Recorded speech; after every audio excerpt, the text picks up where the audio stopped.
We're live, and live on week 5. And welcome everybody for joining us. We really appreciate you coming along and going through this with us. Yeah, exciting. Yes, thank you for joining us. Really excited to do week 5. We've had, I see My First Bitcoin have done some awesome stuff with promoting that we're doing it, which is awesome. We met last week at the meetup. We met a whole heap of the teachers from the east side of the country, I think about 8 of them. And it was really exciting for us and for them. We thought it was cool to meet these teachers who had just gone and hit over 5,400 people for the last month. And they were excited that we were busy doing the English one. Yeah. So it was really cool to meet them and say hello. And the meetup was awesome. It was really good. Yeah. Chapter 5, we're going to do some housekeeping of some of the other things. So let's take a look at that. If you haven't already, check the description in both of the videos, the YouTube and the Rumble. We have the download links for the English and Spanish diploma. And we've also got a couple of links for a couple of things we're going to look at this week or not look at. And if you would like to go in the draw to win a seed signer, a crypto tag, or a Shift Crypto Bitbox 2 for Bitcoin, these are hardware devices. They are very good for self-sovereign people. If you want to go in the draw, sign up to this form over here, My First Bitcoin Diploma. It's free to sign up to the form. We send you a reminder email, and afterwards we're actually going to do a couple of videos on these devices as well to show people how to use them, because it's just a good thing to do.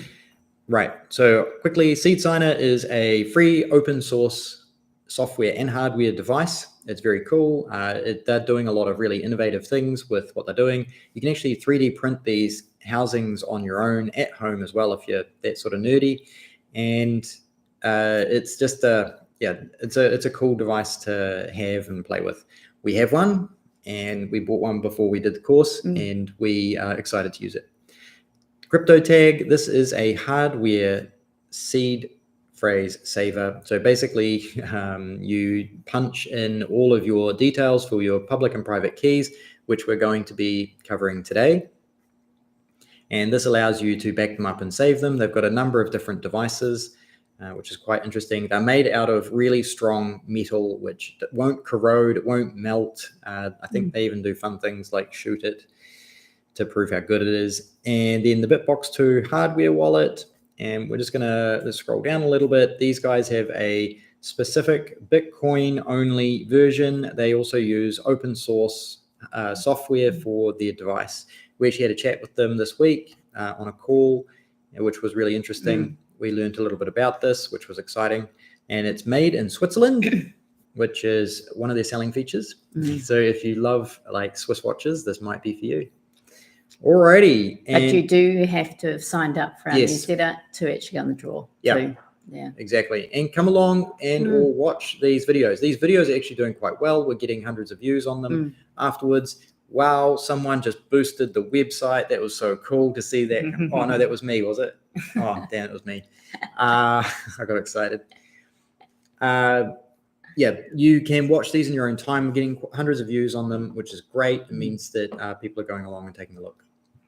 Alrighty, enough of that. Let's get into week 5. Okay. So chapter 5, we are unveiling the future of money and introduction to Bitcoin. Okay, so we're going to be going through the mysterious creator of Bitcoin, uncovering the identity of Satoshi Nakamoto and his white paper, introduction to Bitcoin and Bitcoin, so capital B Bitcoin and lowercase b Bitcoin. What is lowercase Bitcoin and what is uppercase Bitcoin? What is the difference between Bitcoin? Can you read that out? Yeah, I can. Hi, Jenny. Sorry.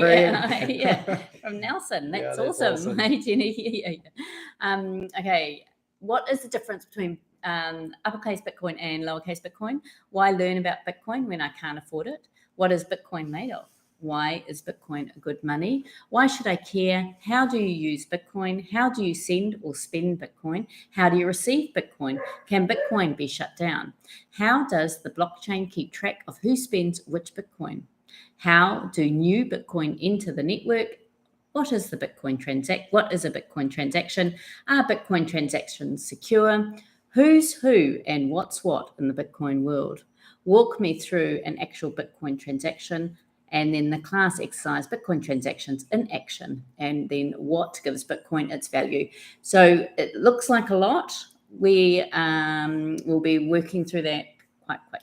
But what's exciting is it's about Bitcoin this week. Yeah, and it's very interesting. So it's even it's very good. Yep. We've read through it and we've seen it. Yeah. This first video, there is a link in the description, but we're not going to play it because it is 30 minutes long. It's called 3 Blue 1 Brown. How does Bitcoin actually work? So it is a good video. I have watched it. So Nicki. it's worth definitely, after the call during the week, really recommend you watch into it. And Okay, so Nicki's been through it. There's a link in the description down below, and we're just going to leave it at that for the moment. Yep. So take time to watch that. And do you want to read that first one? Bitcoin is a revolutionary digital system that allows for secure and transparent financial transactions without the need for a central authority. Love it. Yeah, no need for a central authority. And for anybody who's new here, like Jenny, John will know this, though. John Byrne will know this. The traditional banking system uses intermediaries to do a transaction. So you can't. The only way to do a transaction peer-to-peer with the traditional system is basically with cash. I hand Nicki cash, but if I want to get Nicki cash internationally, it has to pass through multiple hands to get there. Unlike Bitcoin, we can send a transaction of value between two people without anybody in between, which is. That is a huge part of this. Okay, chapter 5, let's go. The mysterious creator of Bitcoin, uncovering the identity of Satoshi Nakamoto and their white paper.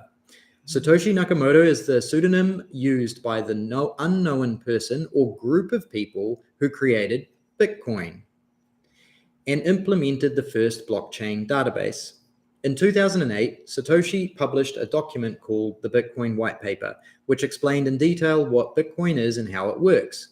He shared it with the online community of tech enthusiasts known as cypherpunks, and it quickly gained attention for its innovative approach to digital currency. Satoshi Nakamoto's goal for Bitcoin was to create a decentralized digital currency that was accessible to anyone with an internet connection, with transparent and fair transactions that were permanently recorded on a secure, distributed ledger called the blockchain. But here's the catch. No one knows who Satoshi Nakamoto really is. The identity of Satoshi remains an enigma to this day, making them one of the most fascinating and cryptic figures in the world of technology. I assume the pun is intended there. Satoshi Nakamoto is estimated to have around 1 million Bitcoin, which would make them one of the richest individuals in the world if their identity were to be revealed. Satoshi Nakamoto is believed to be a native Japanese speaker, as the original Bitcoin software and white paper were written in perfect English, but some of the comments in the code are written in Japanese. Satoshi Nakamoto's authored only a few hundred forum posts and emails in their time, but most are still available online to give you a glimpse into the mind and motives of Bitcoin's creator. It is also possible that Satoshi Nakamoto could be a group of people and not just a single individual. In the early days of Bitcoin, Satoshi Nakamoto was quite active in the community, answering questions and helping to troubleshoot issues. However, they abruptly disappeared in 2011 and has not been heard from since.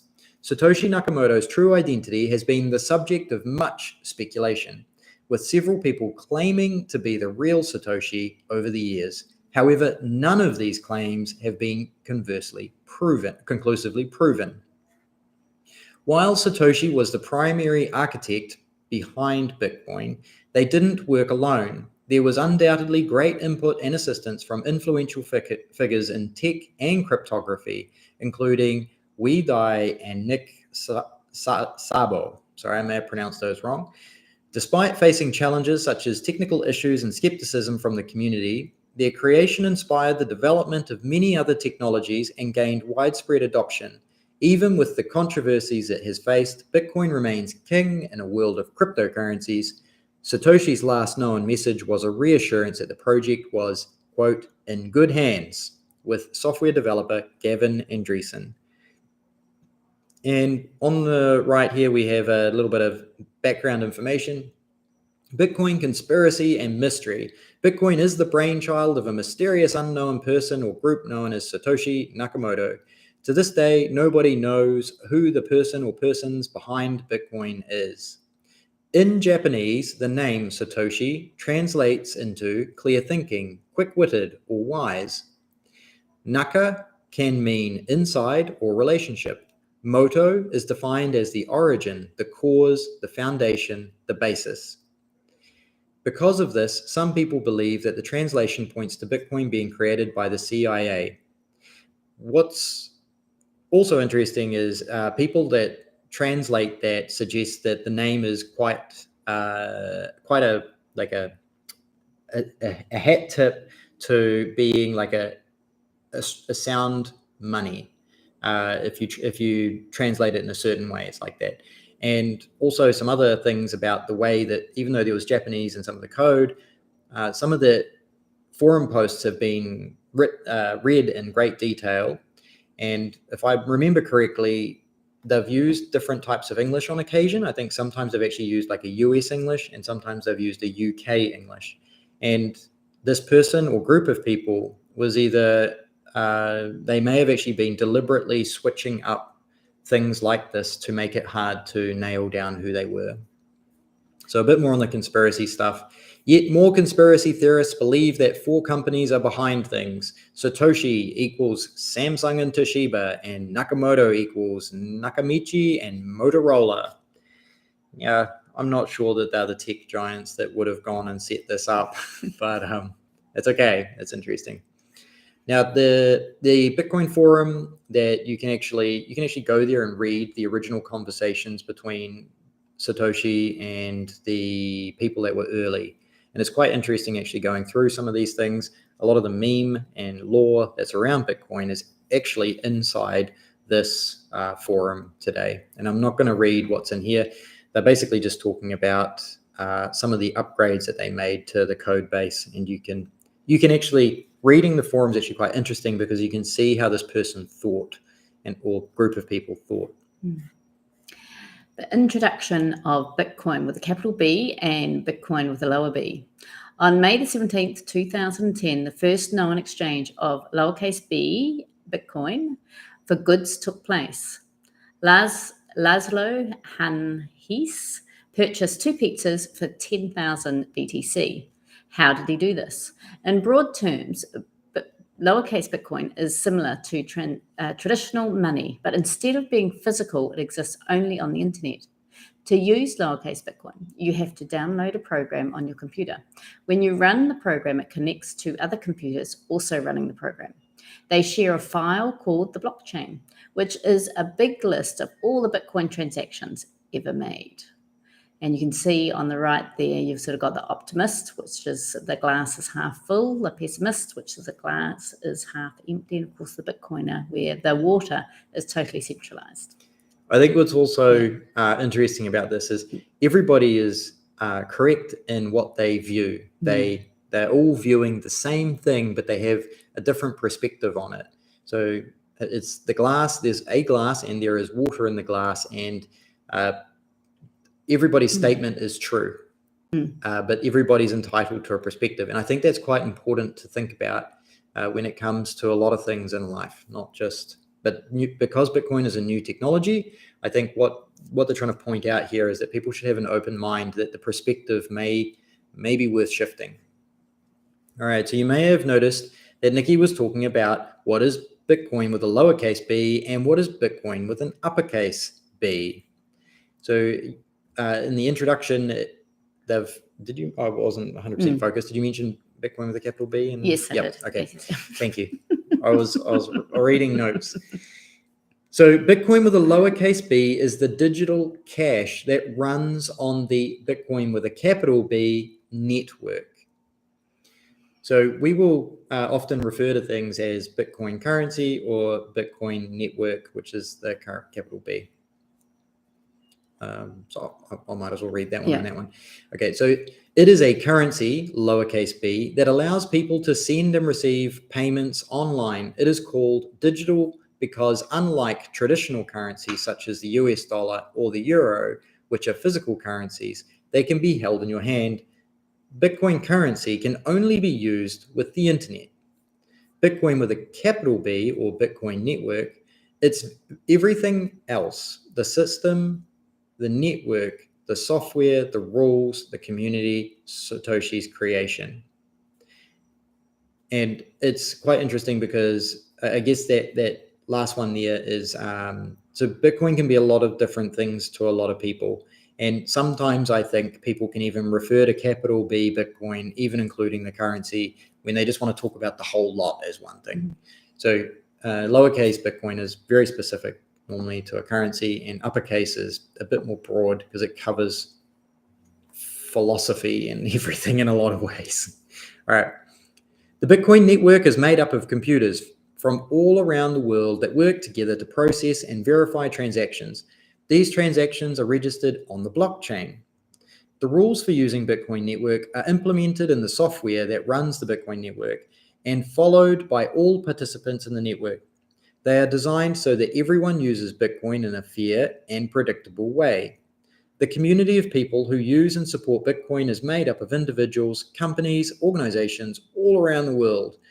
They are the ones who keep the network functional by using and supporting the currency, running the software that powers the network, and contributing to the network's development. And we've got a pretty general picture here. I guess the Bs are meant to be like users, individual users, and then you've got computer screens, which will probably represent nodes, and the server looking thing will represent a miner. And we're going to get into that in a moment. Okay. So what is the difference between Bitcoin network and the Bitcoin currency? One way to think about the relationship between Bitcoin currency and the Bitcoin network is to consider the relationship between an email and the internet. Just as an email is a message that is sent and received over the internet, Bitcoin is a digital currency that is transferred and received over the Bitcoin network. The internet provides the infrastructure for emails to be sent and received, while the Bitcoin network provides the infrastructure for Bitcoin, lowercase Bitcoin, to be transferred and received. Why learn about Bitcoin as a currency when I can't afford it? Have you ever thought about using Bitcoin but have been put off by the high price of one whole coin? Well, don't worry, you're not alone. The good news is that you don't have to buy a whole Bitcoin to start using it. Just like you can purchase a fraction of a dollar with coins, you can also purchase a fraction of a Bitcoin. One Bitcoin is divisible into 100 million units called Satoshis. So you can buy any amount of Bitcoin, even a small amount. Now that you know you can buy as little as 1 cent worth of Bitcoin, let's go ahead and explore the possibilities of using this currency. So, yeah. Yep. So on the right-hand side, we have two charts. We've got the Satoshi and the Bitcoin, and they represent the same value. So as you would say, I guess 1 cent, and then here you could say 0.01 of a dollar. We've got 0.0001 of a Bitcoin or Satoshi. So you can see how it plays out here. So 99,999,999 Satoshis. Yeah, you guys get the picture. I made that way more complicated than it needed to be. The symbol for Bitcoin is BTC, or a B with a line through it. And the abbreviation for Satoshis is sats, similar to how a dollar is USD or a dollar. The conversion is 1 BTC equals 100 million sats. For example, let's say you want to buy an apple that costs $1.40, but you only have 0.00008 Bitcoin, or that would actually be 8,000 Satoshis. So we can do a quick look here. So we've got 4 zeros at the start, and then you'd have 1,000. So 4 zeros at the start, and then that would be 8,000 Satoshis. Don't let the small amount scare you. In fact, when you leave the store after paying, if you check your balance on your phone, you will most likely notice that you still have a few sats left to spare. What is Bitcoin made of? Nothing that can be physically touched, such as a banknote or a dollar bill. They are digital currency units that exist on the Bitcoin network as a record of ownership. Now, just as every dollar bill has its own unique serial number that is used to identify it and prevent counterfeiting, and every person has their own ID, every Bitcoin transaction corresponds to a unique Bitcoin fingerprint, helping to identify the Bitcoin and its transaction history. In today's virtual age, it is possible for things to be real and valuable, even if they do not have a physical form. And you can sort of see the dollar bill, you can see there's two places there that they've got the serial number. It's a unique serial number. A combination of 11 numbers and letters appears twice on the front of the note. Each note has its unique number. So it just saves with the counterfeiting. And then with the thumbprint, you'll see, and there's a number. And that, I think they are pretty much showing what a Bitcoin fingerprint is. And each Bitcoin transaction has a unique digital fingerprint. I think that last point there, in today's virtual age, it's possible for things to be real and even valuable, even if they do not have a physical form. A lot of people like to push back on that, but I want to use a really simple thing to give people a tangible sort of answer, which is that trust is something that's not physically tangible. But if you have a business deal with somebody and it goes bad, you're not going to trust that person to do another business deal. And that is a valuable thing to have with a person, to have trust with them. If you can't trust them, you won't do things with them. If you can trust them, you will do more things with them. And that is actually what a large part of Bitcoin is built on. And there are other things that also make it valuable, but a lot of people want to push back on that. There's no tangible value to it. Well, in life, most transactions are based on trust, and that's a lot of value right there. I'll do this one because then, okay. I've got some stuff here. So why is Bitcoin a good money? So the characteristic of Bitcoin, it's durable. So it's like a digital currency, and it's not subject to physical wear and tear. So it's like gold. Now, it's also, when we're looking, they've changed it upside down, durability. So paper money can be damaged or destroyed if it is not handled carefully, but Bitcoin is not subject to the physical deterioration. It's portable. It can be easily stored and transferred digitally, making it convenient to carry anywhere, like cash, but better. So paper money is easy to transport and carry around, but it can be lost or stolen. Bitcoin can also be easily transported, but it is stored digitally and can be easily accessed from anywhere with an internet connection, as long as you don't lose your keys, would be one thing, I suppose. And then uniform.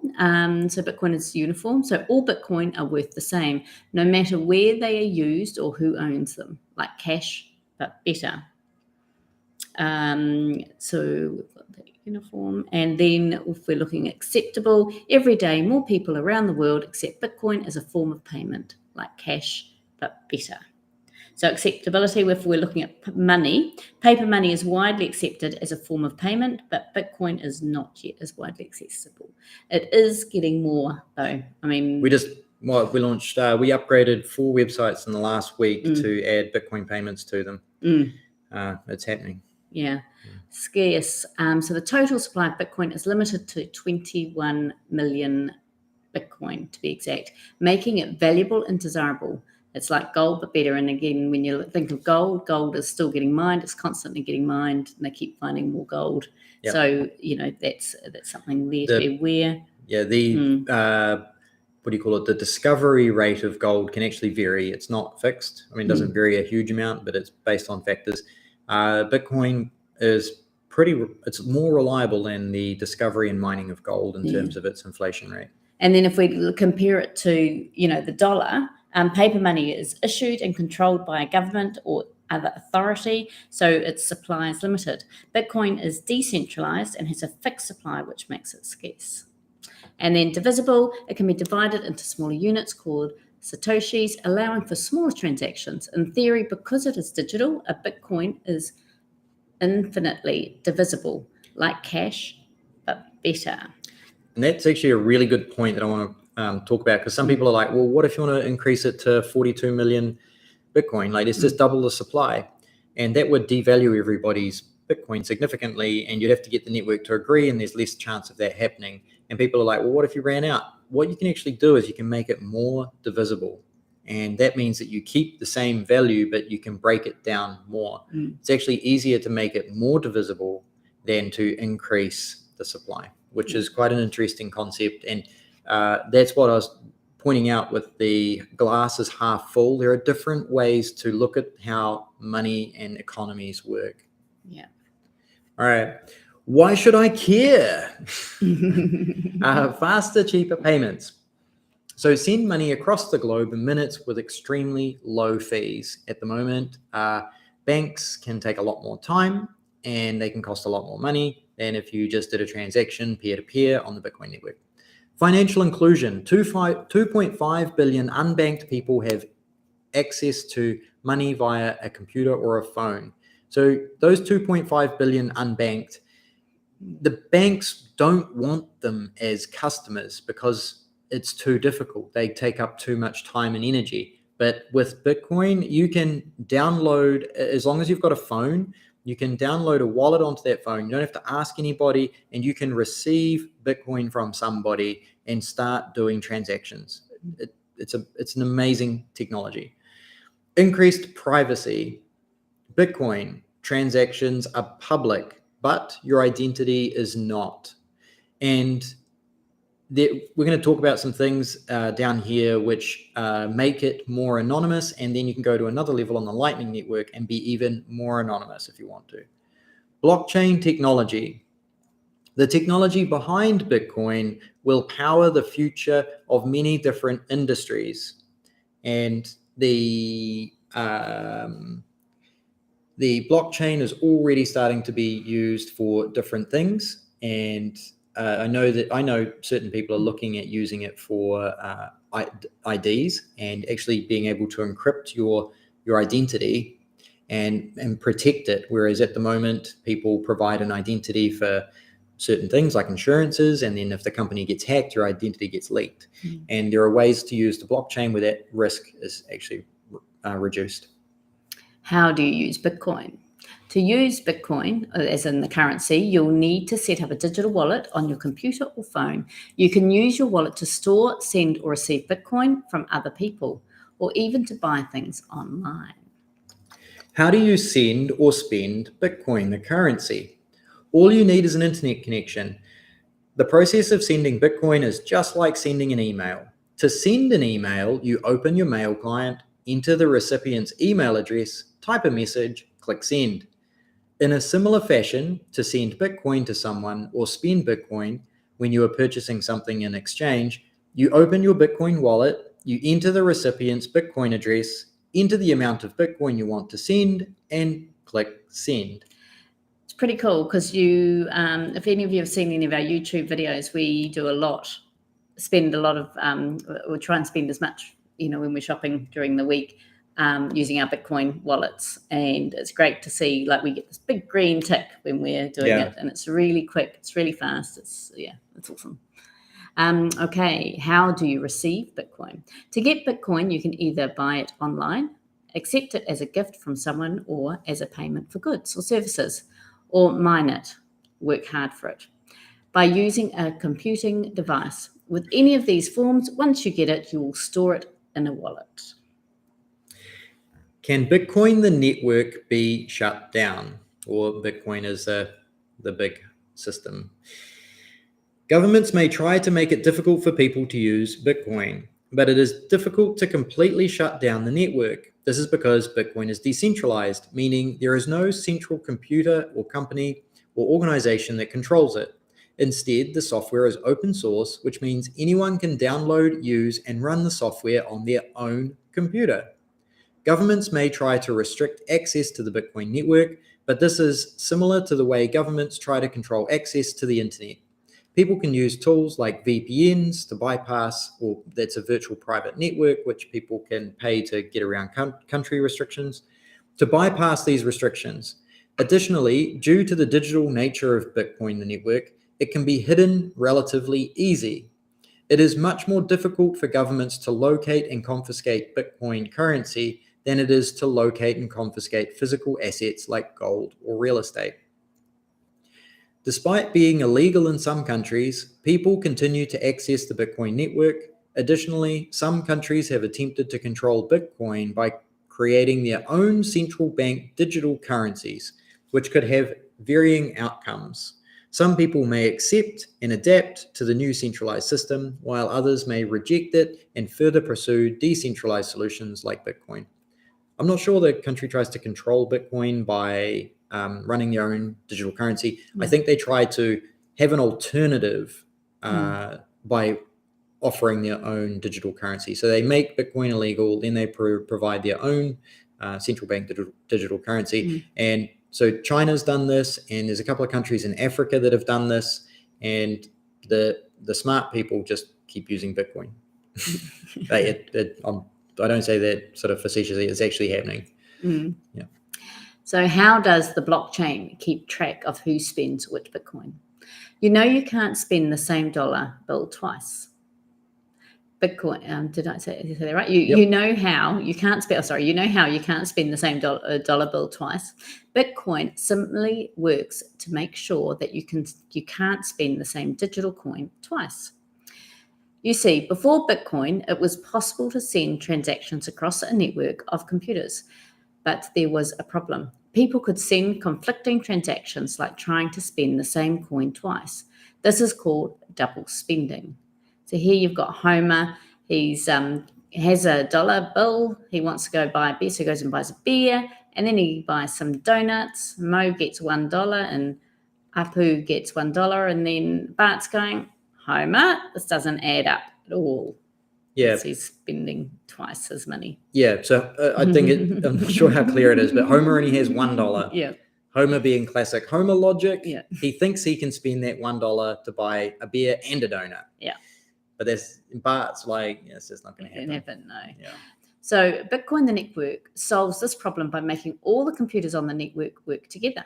When a new transaction is sent, it's sent to all the computers, and they keep it in a memory before writing it to a permanent file in the blockchain.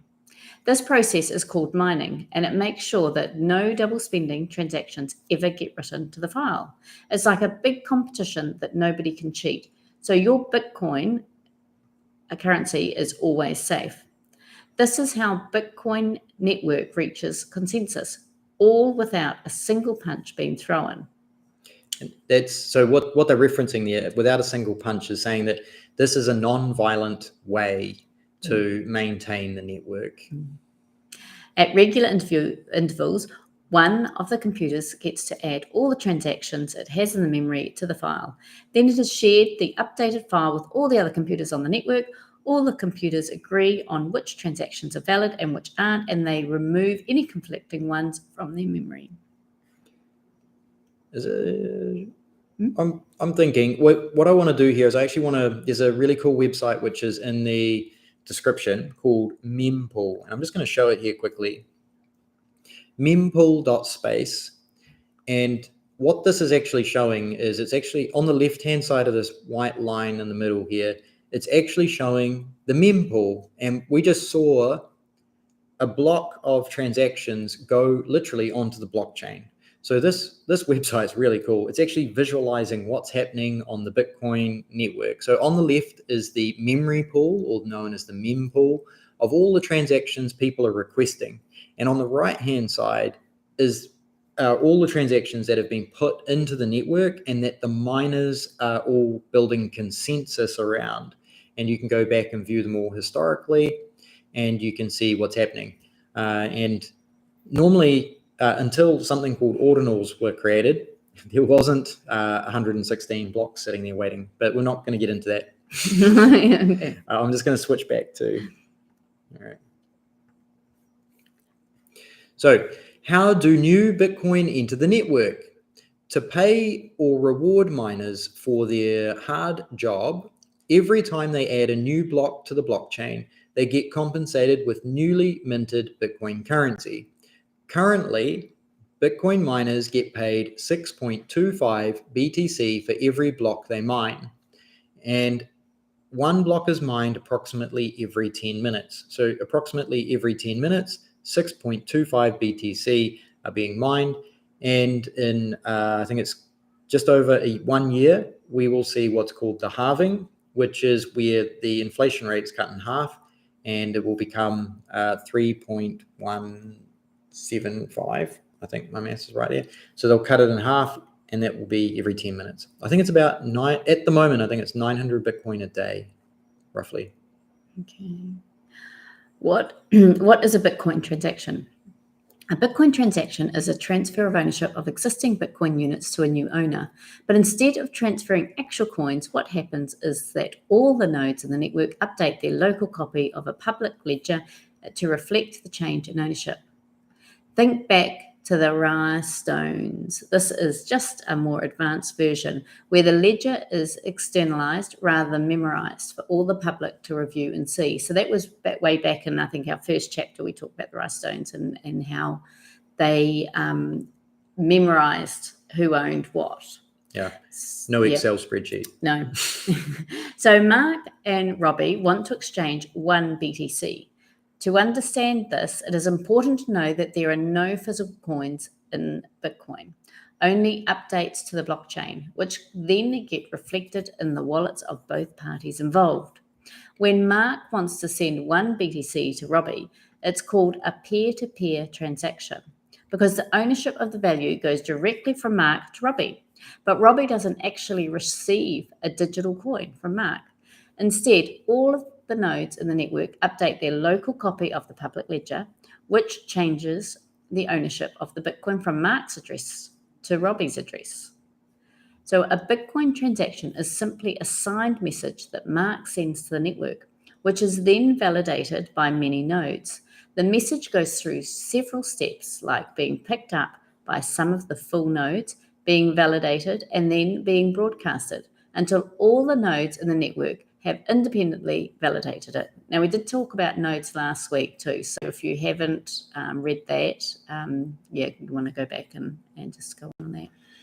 The signature is a digital representation of the transaction details, including the amount of Bitcoin being sent, the sender's address from Mark, and the recipient's address from Robbie. And so the purpose of a digital signature is basically to pack all this stuff into one transaction and then to sign it. So it's like, I guess, like putting a seal of approval on it, like an official stamp on it. And that way you know who made it and what details are inside it. And if anybody tries to change it, that means that the signature would change. Imagine all existing Bitcoin is being stored in digital safes, each with a different amount of BTC, along with the history of how they got there. Each safe has an owner. Therefore, it has to be identifiable with an address.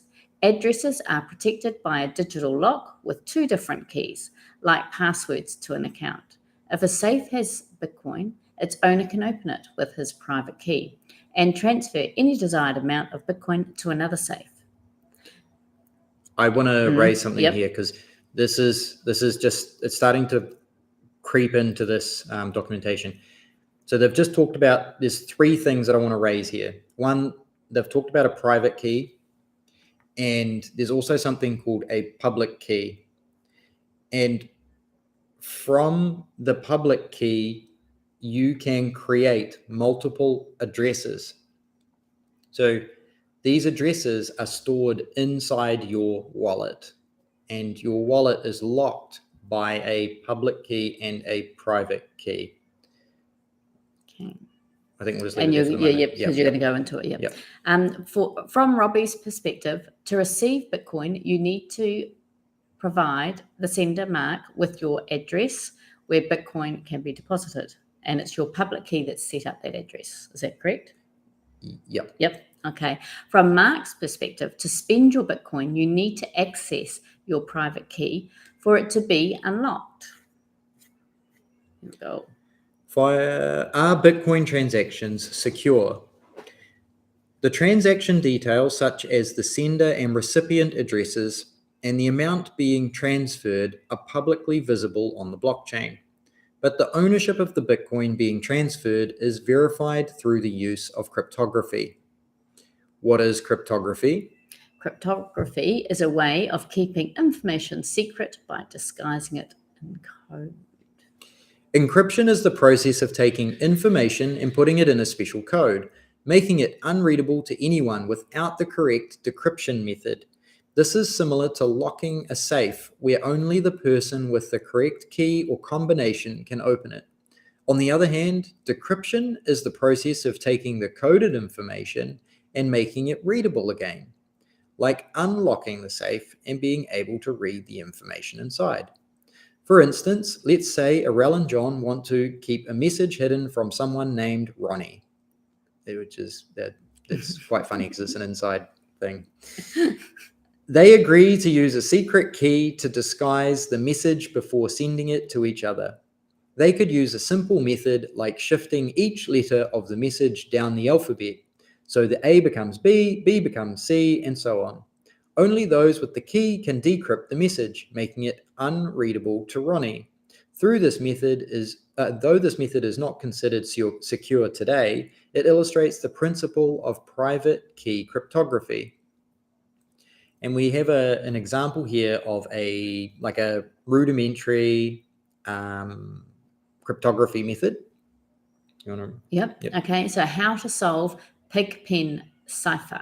When solving the pigpen cipher, the player is given an encrypted message in a cipher.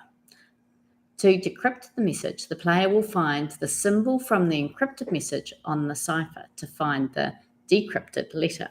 So here we've got an example of an encrypted message. So you can see that we've got the angle with a dot in it. So this is just for everybody. These symbols here at the top are the message. Then they're looking for what the letters are here, like hangman. Yep. And down the bottom is known as the cipher. Okay, so if we look at the cipher, because it's got the dot, we'll go into the middle one with the... so we've got this angle with a dot in the top right corner. And we can look down there and you can see it's a P. So you would then put the P in the first square. The second one is the angle, left sort of angle. And so if you look down where that would be, and that would be the I. And then the third one is the right-hand angle, and you'd be looking at that, and you would be looking at the G. So what have you spelt? Pig.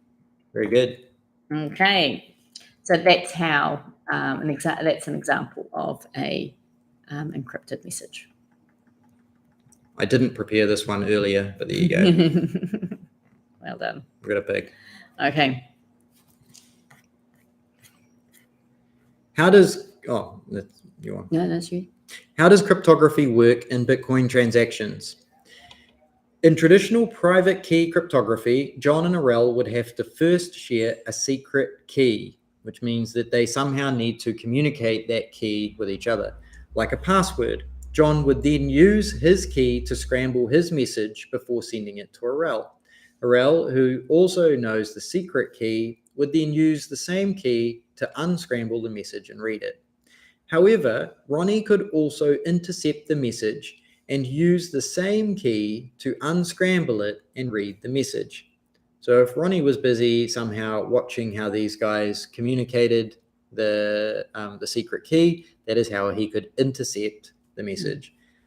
With public key cryptography, which is a type of cryptography used in Bitcoin transactions, John and Arel each have two keys, a public key and a private key. John can use Arel's public key to scramble his own message before sending it to Arel. Only Arel's private key can unscramble the message. Ronnie, who does not have Arel's private key, would not be able to read the message even if he intercepts it. So this is where the public key and private key thing that I spoke about earlier have come in. And these two keys allow you to lock and unlock your wallet. And inside your wallet, you can keep a number of addresses. And we're going to find out in a moment about using your public key to generate more addresses. But we're not going to worry about that at the moment. I just wanted to build this distinction as we go along. In addition to encrypting messages, public key cryptography can also be used for digital signatures. A digital signature is a way to prove the authenticity of a message, similar to a written signature on a physical document. In order to create a digital signature, John would use his private key to encrypt his signature. Arel then uses John's public key to decrypt it and verify that it was indeed sent by John. So it's a verification technique. Is that what you were going to? No, that's good. Yep. Okay, light bulb moment. Public key cryptography for every transaction between two users. So each user has two keys. They have a private key, which is kept secret, and a public key that can be shared with others. The private key serves as a form of identification and proof of ownership, confirming that this address belongs to me and I have control of it, over it. Now, digital signatures are created to identify unique transactions. Yep.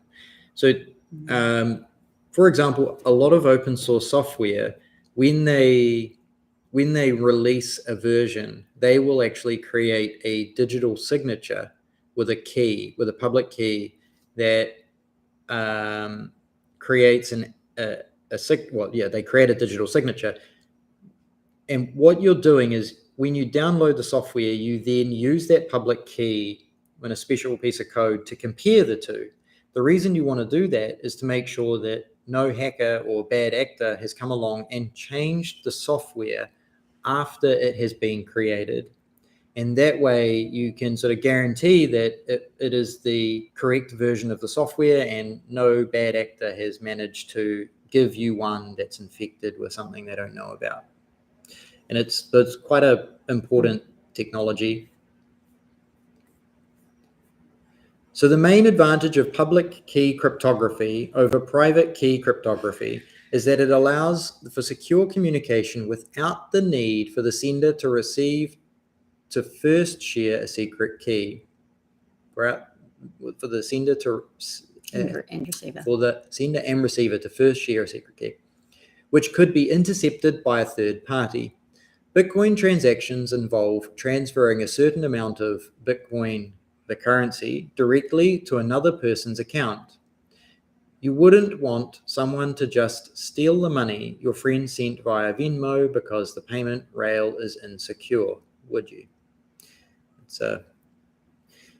Encryption is a way to keep important information guarded from malicious actors as it travels through the network, some of whom, such as hackers, might deviate the funds to their account instead.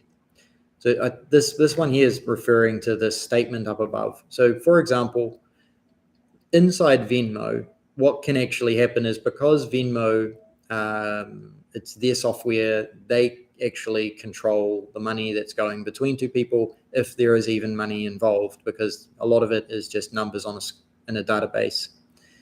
And what they're suggesting is that potentially they could just steal by somebody getting in there. Anyway, I'm digressing. As an additional measure of protection to keep the transaction details safe and secure in Bitcoin, a unique signature is added to each transaction. This signature acts like a secret code that ensures that no one can change any part of the transaction without the software detecting it and marking it as invalid. So what they're saying there is, let's just say somebody did try to get in the middle and they tried to change the amount or change the address that it was being sent to. As I mentioned with the software being downloaded, where you can run the signature check on the actual software, you can run the signature check on the actual transaction. If you get a different answer to the one that it's expecting, you know that somebody's played with it. And that means that you don't want to accept it. And that's what's happening here. The signature, it's possible to run a quick calculation that shows you that it is or it isn't correct, or it's been modified. Comparing Bitcoin transactions to traditional banking.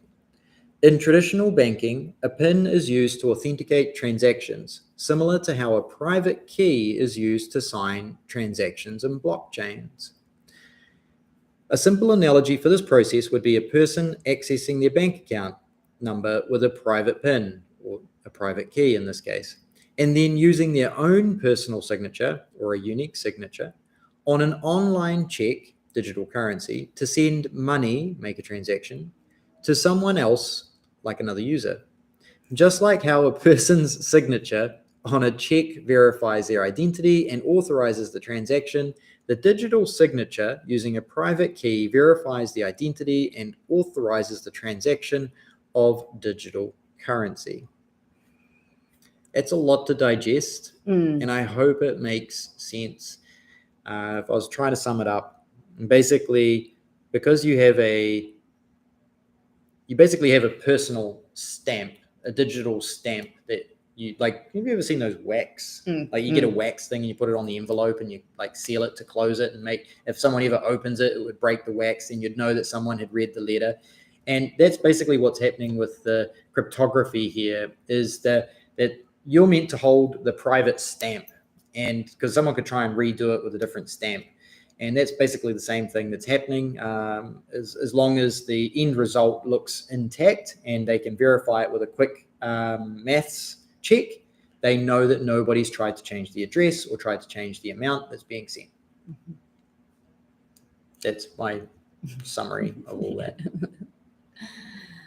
It's good. I was even thinking of when we got the authenticated documents for the driver's license. Yeah. They came in a ribbon, and then the ribbon was sealed, so you couldn't undo the ribbon, and it was it wasn't wax, but it was but it was still, it would have, if you wanted to add more documents to it, you couldn't do it because you would have had to break the seal. Yeah. And that's a physical real world method, and thanks to math, you might hear some people say that do the math when it comes to Bitcoin, but thanks to some very, very, what would I say? I don't know how to say it. I don't want to say it's simple yet. Some very clever math. It allows people to do these cryptography signatures, which can help us verify that a transaction is what the intended person wanted it to be. And that is the most important part. If I want to send 0.5 of a BTC to Nicki, the network can verify that what I sent is what I sent, and that nobody has tried to change it in the middle. And that's really important. Yeah. And I can do that without having to use a bank or even talk to Nicki to confirm. The network does it on her side. Yeah. Cool. All right, carry on. Who's who and what's what in the Bitcoin world? Identifying the key roles in the network.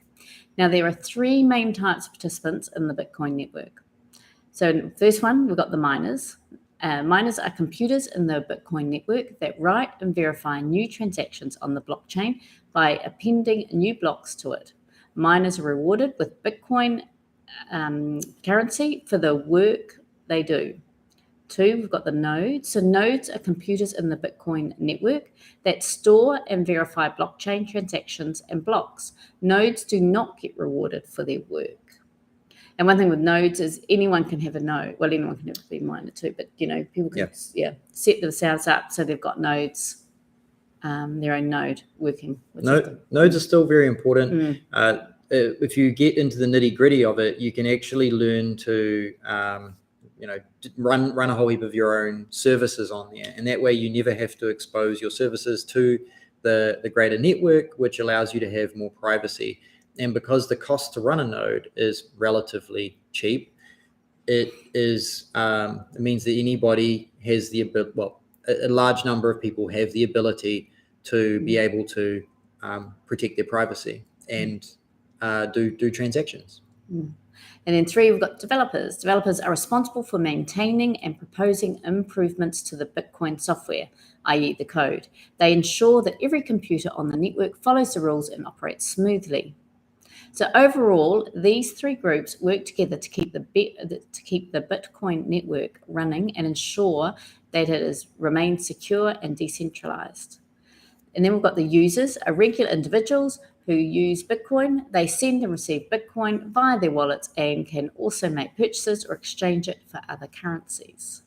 Exchanges allows users to buy, sell, and trade Bitcoin and facilitate transactions on the network.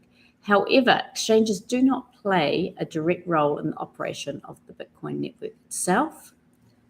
Still a little confused? Go back to our analogy where the Bitcoin network is like a transportation system. We will introduce the key players. Okay, so first we've got the miners. Miners are like automated toll booths or bookkeepers. They are responsible for the bookkeeping. They register every car that passes by and charge fees. They also verify that the car's Bitcoin transactions passing through are not stolen, have expired license plates, or are driven by unlicensed or drunk drivers. This process helps to ensure that the highway system, Bitcoin network, is safe and efficient and helps to prevent collisions or fraud. Then we've got the nodes. So nodes can be thought of as service plazas along the roads. Just as a service plaza is a place to stop, get food, or use restrooms, a node on the blockchain network is a point where transactions are processed, validated, and stored.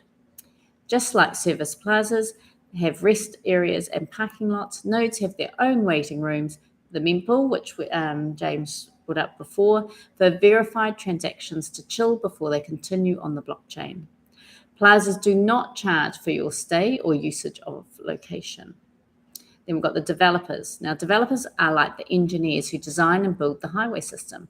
They are responsible for maintaining and improving the infrastructure of the network, such as fixing any issues that may arise, adding new features. And a Bitcoin wallet is like a garage for your car. Just as a garage is a secure place to store your car when it is not in use, a Bitcoin wallet is a secure place to store your Bitcoin currency. So let's say you own a car, or you own some Bitcoin, and you want to keep it safe when you're not driving it. You can put it in your garage, a Bitcoin wallet, and lock the door. Lock your wallet with a password. This will protect your car, your Bitcoin, from thieves, hackers, when you want to use your car.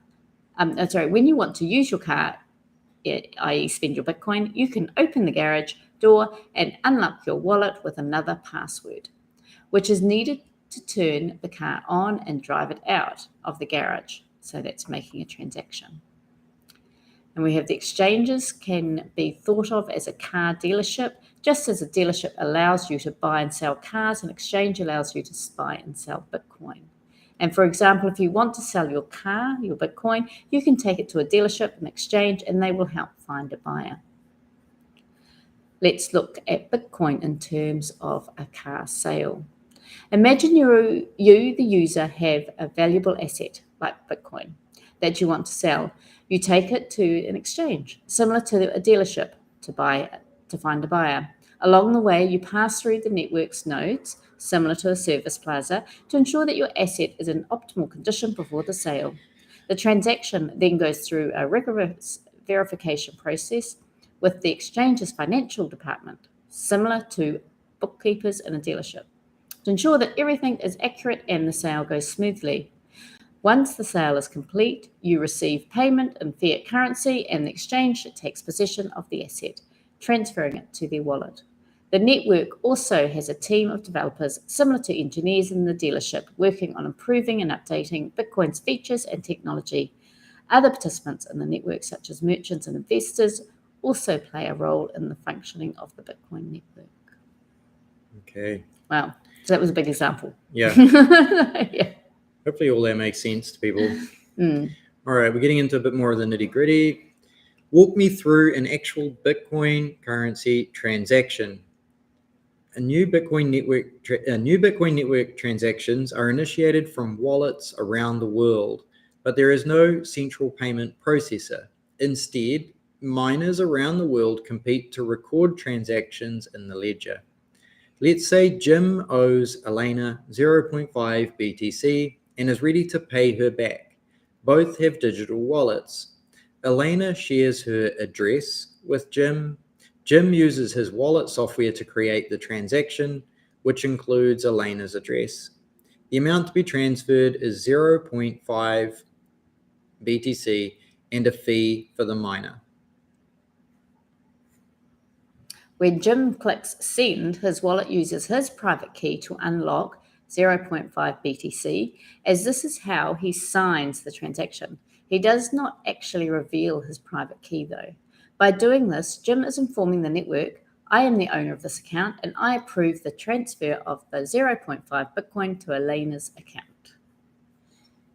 So we have a cool little ledger here showing basically the transaction update. So we'll see here, Jim, he's got 1.5 BTC and Elena has 1.75 BTC. And then this is obviously a pretty rudimentary diagram of it, but Jim is sending 0.5. So Jim needs Elena's deposit address, basically like an email address, where you know where you're sending the Bitcoin. So he needs to send 0.5 and her address to the network, and he will be deducted 0.5, so he's now got 1, and Elena will be awarded 0.5, so she now has 2.25. After signing the transaction, it is broadcast to the network, where it is verified by nodes called miners. Miners check the transaction for validity and ensure that Jim has enough funds. If he does not, they reject the transaction immediately. They also look for double spends. Once the transaction is verified and included in a block, it is added to the blockchain and the funds are transferred to Elena's address. Elena can then use her private key to access the transferred funds in her wallet. It's important to note that once the transaction is complete, it cannot be reversed. So for example, when you put money into a bank account, if you put it into the wrong bank account, the bank can actually go in and reverse that transaction. So they can take the money out of one and put it back into the other. As we're with Bitcoin, there is no central person who can come along and do that for anybody. Mm-hmm. So if it went into the wrong one, it's gone. If you send it to the wrong address and you don't know who owns that address, then you have very few opportunities to talk to somebody to try and negotiate undoing that. Mm-hmm. So you need to be careful where you send Bitcoin on chain. Now with a bit of detail, after opening his digital wallet, Jim, via his own address, initiates the transaction by requesting and including Elena's Bitcoin address. Similar to writing a routing number for a traditional bank transfer and the amount of Bitcoin to be sent, Jim signs the transaction with his private key, similar to accessing an account with a private password to validate the transfer. So this is an online wallet, and basically what we've got down the bottom here is an address. So this address at the bottom, 19EMJX4, that is where you can send Bitcoin. And if you scan that QR code, it will contain the information of this address. And that means that you could send Bitcoin to that address. I don't recommend you do that. You don't know who owns this address. And once the Bitcoin's been sent there, you don't even know if anybody can receive it. So all of that one long string and number there is the equivalent to this bank routing number, the account number, and the check number. And I mean, it's basically the same thing in terms of just a long string of numbers and digits.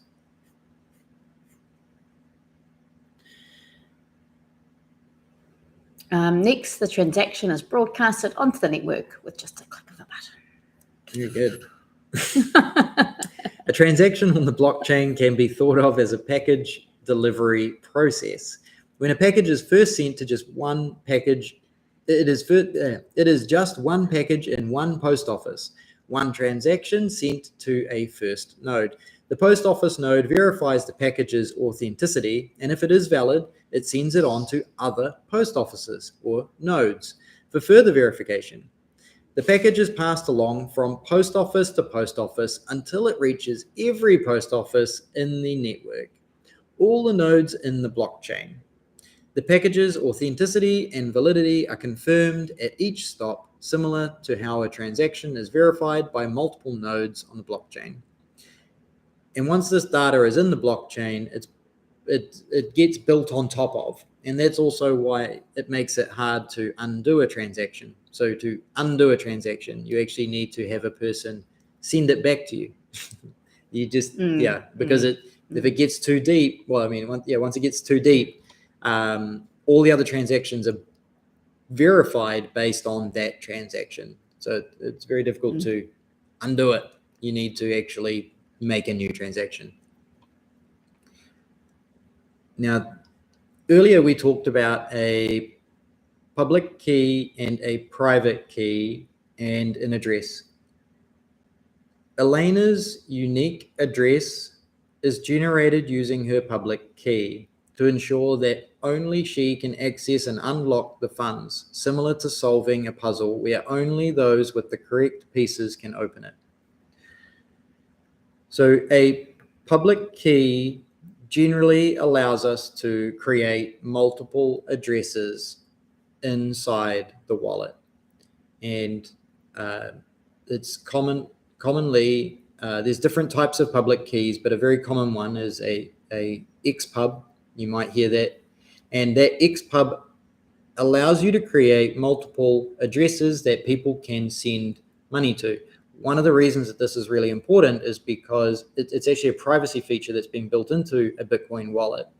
If you provide an XPub or your public key to particular services, what they can do is they can generate a new address for you on your behalf every time they send you Bitcoin. The reason this is important is it means that, let's just say Bitwage, who I use, if I could give them a XPub or my public key, then every time they send me a transaction, it could be with a new address. And that would make it hard for anybody to track all the payments that are being sent to me. So that's why this is quite an important distinction that's happening here and what's going on. All right. In order to verify the authenticity of the transaction, a digital signature and a public key are used. And you'll see what's going on here. There's a whole heap of transactions, so 0.5. So Jim's doing the transaction, Jim's doing the transaction to Elena, and then it basically gets broadcast to everybody on the network, and that's being built into these digital blocks of information. And they use cryptography to verify each block on top of the next block.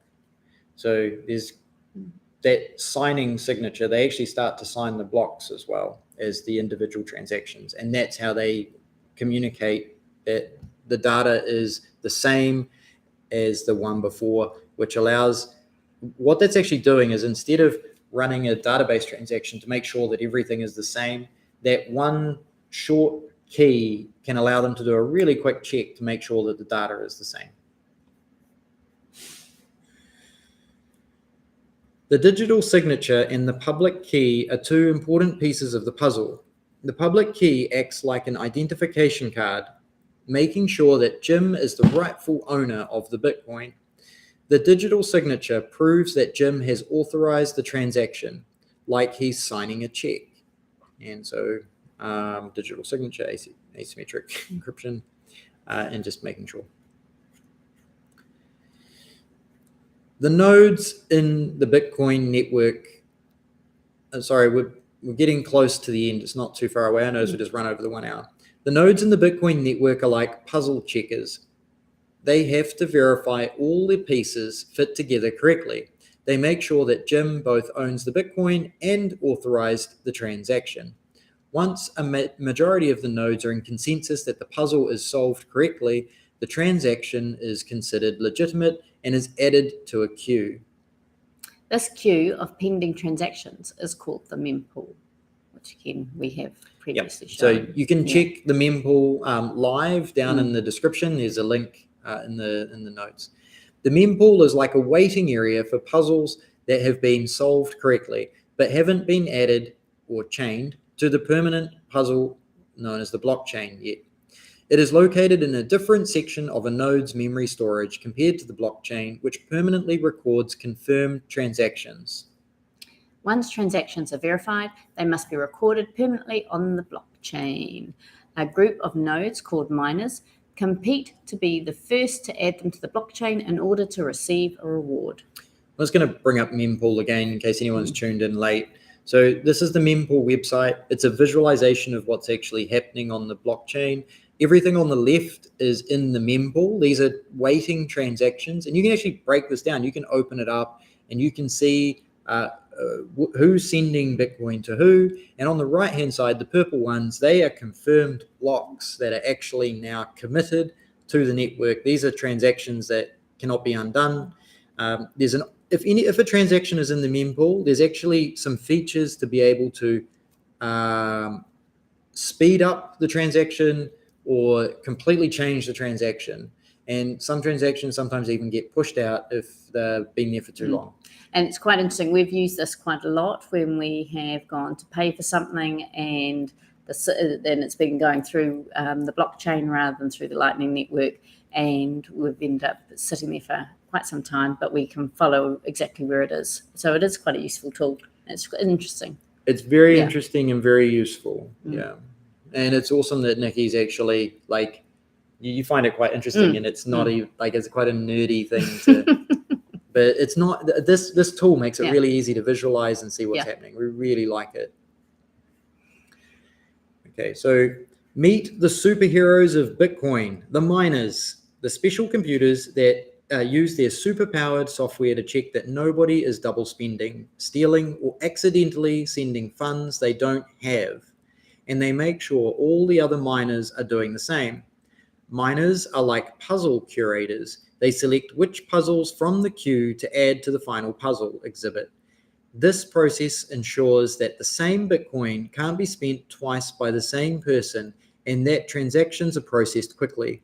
Miners keep a copy of the blockchain and they check each transaction against the blockchain to confirm that the same Bitcoin haven't been spent before or twice or double spend. Only legitimate transactions that meet certain criteria, such as having the correct digital signature, the wallets have to have enough funds, and they're added to the blockchain by the miners. So once on the blockchain, the transactions included on the block are considered complete and irreversible. The exchange of Bitcoin from one address to the other is settled. I'm actually going to bring up the mempool again. So there was something in that statement that I want to show, and it's frozen. So just give me a quick moment to unfreeze it because it's quite a cool view. So what I'm going to show is another view in the mempool, and we can actually see on the right-hand side here, these blocks are the size of the digital signatures. So you can see the transactions and you can see the fee that people are paying. So this person's willing to pay $49 in fees to have their transactions settled quickly. And it's really interesting. This person's willing to pay $72. These big ones are bigger fees. So why I raise this is what's happening is the miners are actually deliberately pulling out the people who are willing to pay more to have their transaction done sooner. And that's why they can pick and choose which transactions are going to be in the next block. So this website's really cool when you start digging into it a bit deeper. All right, I'm going to switch back so we can carry on because we're running over time. All right. In summary, using Bitcoin involves creating a transaction, broadcasting it to the network, and validating and confirming it. This process ensures that the transaction is secure and cannot be changed, allowing people to trust the system without the need for a central authority. We have the miner moving valid transactions into the mempool. Then they go and select them, which was that really awesome, well, I thought it was awesome graphic. And so that's basically what this is demonstrating here. It'd almost be worth taking a screenshot of that. And then what they do is they then push them into the blocks. And this example of a transaction of a blockchain on the right-hand side, you'll see that Sam paid last Friday. So I assume that what they're showing here is these are older blocks. I'm not exactly sure how this is demonstrating things, but last Friday, and then they talk about a few days, in the next few days, Joe paid Emily $50, and Emily paid Tom $10. Oh, Ellie. Sorry. And I'm assuming that these are the transactions in the historical blocks, and that's what they're demonstrating here, which were the purple blocks on the mempool. How a Bitcoin transaction works: someone requests a transaction. The transaction is broadcasted peer-to-peer to computers or nodes.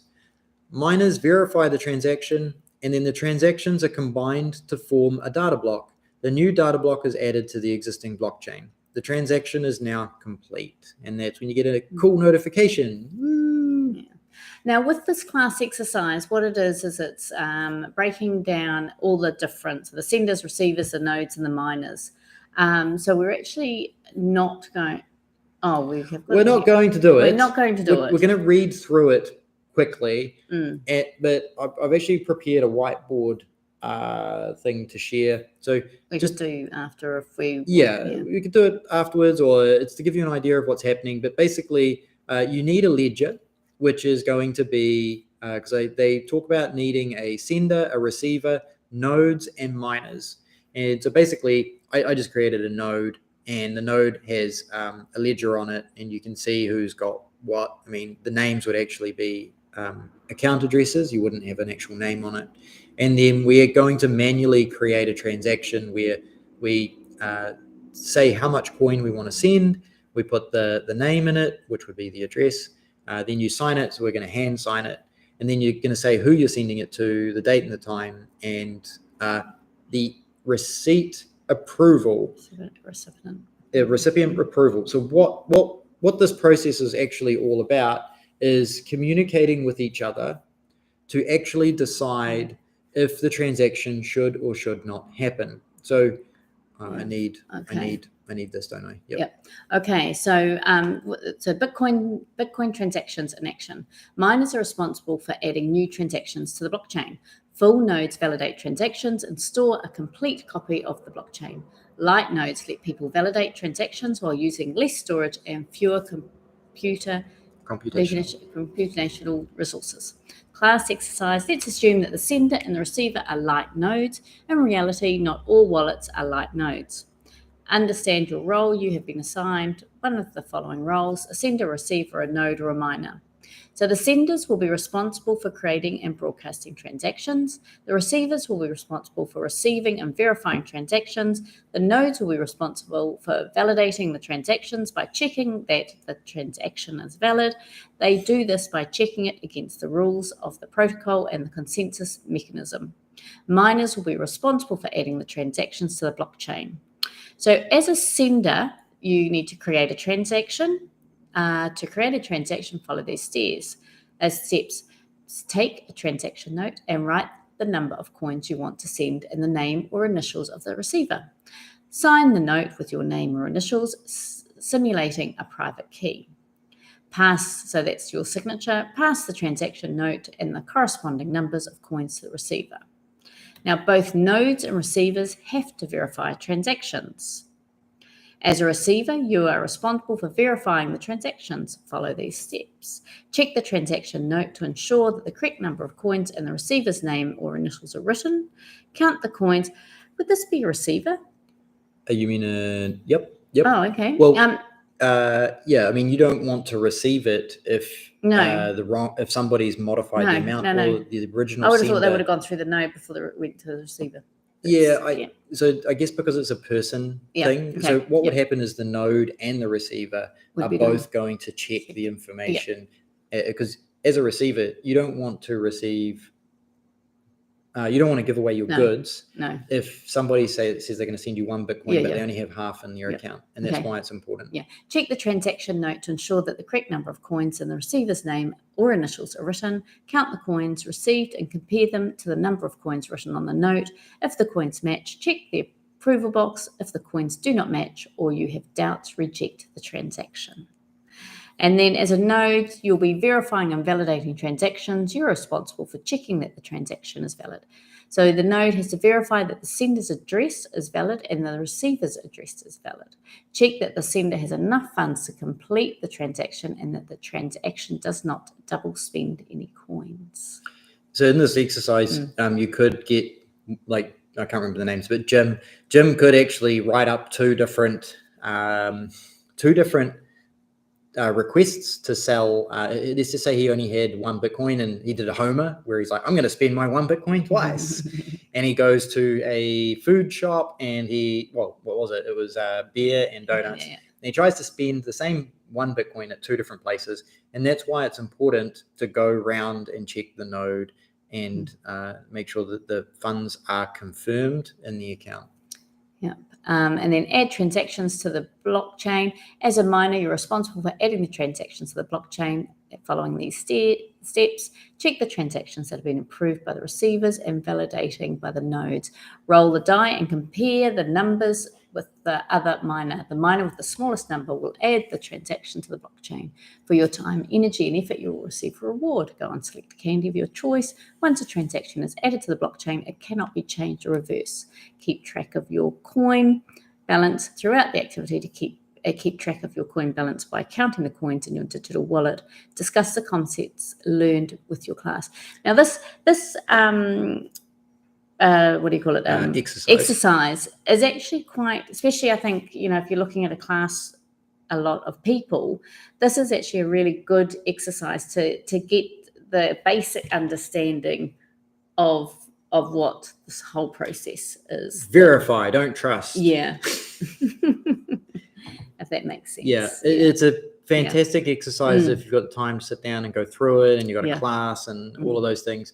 And what's amazing about it is you think about how much work that is. That's a lot of work to make sure that a transaction is actually legitimate. And you think about how fast it actually happens on the network. It's incredible. Really I actually mentioned that to James earlier on. And, when you're reading all this, you sort of think, oh my gosh, there's all these computers and it's got to go here, here, and here. But it is like this. Happens super quick. It's really, And I know the blockchain every 10 minutes, but you consider that the Lightning Network built on top of that, and they are basically doing like a bearer instrument trade with people, and it's lightning fast. It's really impressive, really impressive. Right, so this is the last section. We're looking like we're going to get an hour and a half here, which is all good by us. We hope you guys are still enjoying it and with us. You're still here. Yeah, thank you for sticking around, all the people that have come and gone. And please do like and share. I should have been saying that through it, but it does help the algorithm tell people that they should be here learning this. Yeah. All right, what gives Bitcoin its value? And this is the ending statement. Unlike traditional forms of currency such as gold or fiat money, Bitcoin is digital, decentralized, and scarce. These properties give it a number of advantages over traditional forms of money and make it a valuable store of value and medium of exchange. Bitcoin, the network, gets its value from a combination of factors, including its scarcity, as the total amount of Bitcoin that can ever be made is limited to 21 million Bitcoin, which makes it different from regular money, which can be printed by governments. So fiat currency, the process is to keep creating more out of thin air, and the Bitcoin process is to limit it to 21 million, but it's more likely and possible to make it more divisible into more pieces if they needed, opposed to trying to increase more, which is, like I mentioned at the beginning and the halfway through, the glass half full, half empty. It's centralized perspective and looking at the world differently. Its utility as a decentralized digital currency, which means it is not controlled by any government or institution, can be used for transactions anywhere in the world with an internet connection and a phone.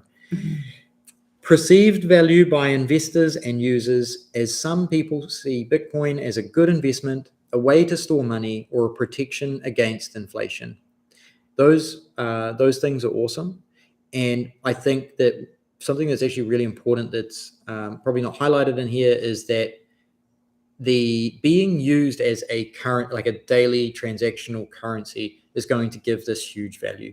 Because if people are doing that beyond investment, it's going to grow the value of it even more, because the more that's tied up in daily transactions means the less that is going to be, either less is going to be in a investment, or what is being daily transacted will start to, if you don't increase the supply of it, will start to increase in value. So it's an amazing way to look at money. What is the market demand for Bitcoin and how does it influence its price? The market demand for Bitcoin refers to the amount of people who are willing to buy Bitcoin at a certain price. The price of Bitcoin is influenced by market demand as well as supply and other economic factors. When demand, and this is a basic economic, well, in my opinion, this is a basic economic principle. When demand is high and there is a limited supply, the price of Bitcoin tends to increase. And conversely, when the demand is low and there is a large supply, the price of Bitcoin tends to decrease. One of the main arguments against Bitcoin is that it is not backed by any physical asset or government guarantees, making it inherently worthless. However, this argument misunderstands the nature of money. Money does not have to be backed by physical assets or government guarantees to be valuable. It simply needs to be widely accepted as a medium of exchange and a store of value. Bitcoin meets these criteria and then some. And I think the and then some, I probably would have added, needs to be a widely accepted and trusted medium of exchange. And this goes back to what I said at the start, which is that there is, as humans, we do business transactions generally on a daily basis. If you have a bad transaction, you generally won't trust that person again. And trust is a non-tangible thing that has value. And that's why Bitcoin's really important, because it turns the trust into mathematical consensus. And that trust is one of the biggest tangible values that Bitcoin can offer. Bitcoin's, or non-tangible things that it can offer. Bitcoin's virtually untouchable status, which makes it difficult to confiscate, is a major factor in its value to those who fear authoritarian or tyrannical regimes. This attribute is seen as more valuable than the physical characteristics of an asset by some. And so even gold, it's much harder. I mean, it's much easier to extract gold out of people's physical possession than it is Bitcoin, because it's very hard to hide gold when someone's got a metal detector and they make you walk through one every time you try to get on a plane. Finally, Bitcoin is also versatile with its underlying technology. Blockchain has been applied to various industries such as supply chain, digital identity, and more, making it a valuable commodity in many different industries. And again, this is people trying to fight against the tangible value thing. People value Netflix, people value Spotify, and people, they're not really tangible goods or services, but people value them. They will pay money for them on a weekly and monthly basis without any problems. These are services.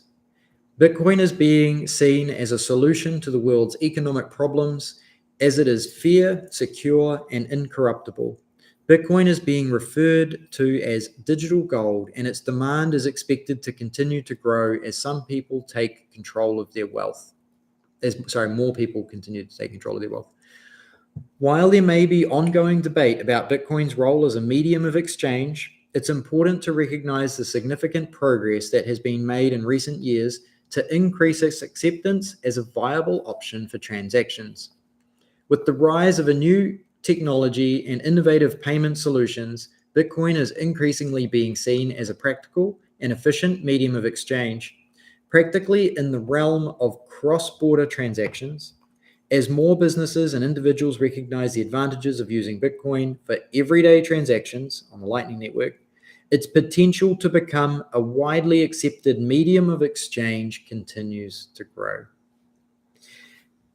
Thank you very much for sitting through this. If you have, John Byrne, that might be you. We really appreciate it.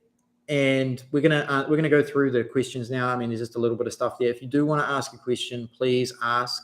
If you think this is we're really getting into the Bitcoin stuff now. We're going to do transactions and stuff in the next 5 weeks that are coming up. I'm not exactly sure how we're going to approach that yet, but we'll see what happens. So if you haven't and you want to learn about money, feel free to go back to the earlier ones. They're all on a playlist on YouTube. And if you're joining us now because we're getting into the nitty gritty, or you think that there are people who might actually get a lot of value about what's happening from this one forward, please share it with them. We'd really appreciate it. Just to give you an idea of what's happening in El Salvador, just last month, 5,400 people went through this. Yeah. And so that's really impressive. It's a education thing. Perspective is really important. I mean, everyone's entitled to an opinion, whether the glass is half full, half empty, or centralized. That's okay. But the best thing is to have what's called a growth mindset, where you can see all three options and then make a decision on how you want to see the world, opposed to just deciding on one. Okay.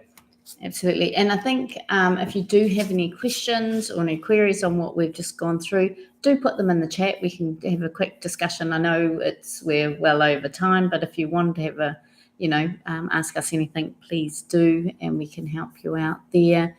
Or if we don't know, we can find out.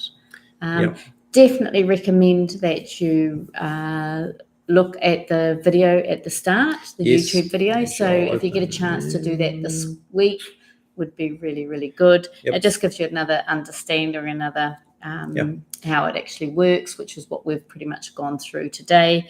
And and I think that if you haven't signed up to our first Bitcoin Diploma, do sign up, because we've got 3 really cool giveaways to give out. We're really, really wrapped the partners that have come on board, the seed signer, Crypto Tag, and with the Bitbox. Shift Crypto with the Bitbox. Yeah. So basically, these are open source technologies. It's super cool. These are hardware devices to help you protect your keys, because it's your responsibility. And I know that's a big responsibility, but that's what it's going to take to have sovereign wealth. And that's what it's all about. No one's going to go to the gym for you and get you fit. And generally the society's gotten lazy. People need to take responsibility for their mental health, their physical health, their financial health, and all of that is wealth. That is the true wealth in life. James going on his Bitcoin spiritual rant. Again, Seed Signer, Crypto Tag, and Bitbox. Thank you so much, guys. We really appreciate it. And if you want to go on the draw to get one, sign up. Yes. So then they will be shipping those to your home. International. So that's pretty exciting. Yeah. Yeah, absolutely. And we've got, Molly, just thank you. Not a problem. Thank you for joining us, Bastian. Thank you guys a lot. I bet you end up tired. Is that what he said? I can't quite read mine. I'm going to quickly jump to it in just a moment. I wanted to load that up so we have that on there. And let's do it on here. And here. I bet you end up tired. A little bit. I'm not finished. I've still got some other stuff I've got to get done too. So, this is cool, because this is a way that we making sure that we do it ourselves, and we are being accountable, because we've put it out there that we're going to do it with you guys, with anybody who's interested in doing it with us, and why not? I think it's great. This is cool, because we go to the meetups and met a heap of teachers this week, which was super cool. Yeah. We were stoked to be able to talk to them, and we were blown away that they were excited to talk to us. So, because they're the ones that are putting in a heap of work to really change what's happening here in El Salvador, which is really cool. Oh, it is. So that's really it. Thank you to all the other people who have been in there and mentioned something in the chat. I guess I should quickly look at Rumble to see. Yeah, no, there's nothing there. I don't know. John, see it. John Burns in there, which is awesome. Thanks, John. Yeah. Appreciate that. If you're still there. Yeah. All right. Otherwise, I think we're good to go. No new questions in there. No. Bastian, thank you. Yeah. Appreciate that. Absolutely. All right. So again, we'll be back next Wednesday for week 6. Really excited about that. What does chapter week 6? I should have gone to the next one, shouldn't I? I shouldn't have gone back to 5. So chapter 6, we're going to be talking about and learning about Bitcoin wallets unlocked, navigating self-custody in the Lightning Network for secure transaction. Pretty exciting. So that's really exciting. Yeah. Yeah. So so that would be cool. So we will have a read through before the class next week or before we do it. But yeah. And yes. Thanks, John. Guys. And appreciate that. Really appreciate it. Yep. Awesome. Have a great night. Yep. Have a great week. Do a lot of transactions, share with people. Absolutely. And yeah, it's just be open to using it. And if you don't know how to do a Lightning transaction, we're happy to share. Yeah. We're happy to go through it with you. I've done some basic ones, but we need to do more tutorials, and it's coming. It is. All right. Thanks, Aunt Molly. Have a great night. All right. And Bastian.